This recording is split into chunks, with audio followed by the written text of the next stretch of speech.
یفتح اللہ علی یدی، اللہ اس کے ہاتھ پہ فتح عطا فرما دے گا۔ تو علی مرتضیٰ رضی اللہ تعالی عنہ کے ہاتھ سے یہودیوں کا بہت بڑا دلیر، بہادر، مانا ہوا پہلوان مرحب نامی تھوڑی ہی دیر میں کٹ گیا، اور اس کے کئی ساتھی بھی ہلاک ہوئے۔ اللہ سبحانہ و تعالی نے فتح عطا فرما دی۔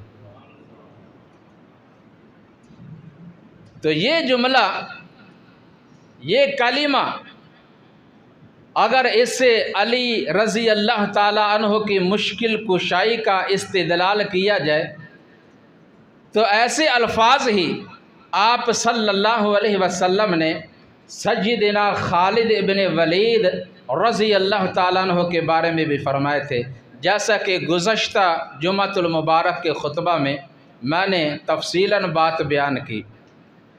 آپ صلی اللہ علیہ وسلم نے منبر پہ ارشاد فرمایا تھا کہ جھنڈا زید بن حارثہ نے پکڑا، شہید ہو گئے۔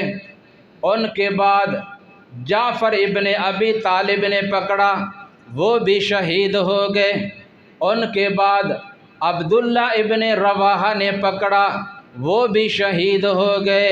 اور پھر جھنڈا اللہ کی تلواروں میں سے ایک تلوار نے پکڑا، ففتح اللہ، جب اس نے مقابلہ کیا اللہ نے فتح عطا فرما دی۔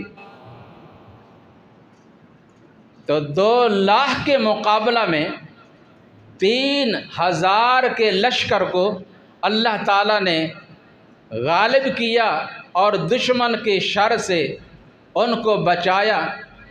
تو کیا کبھی کسی نے کہا ہے خالد ابن ولید المدد، مشکل کشا؟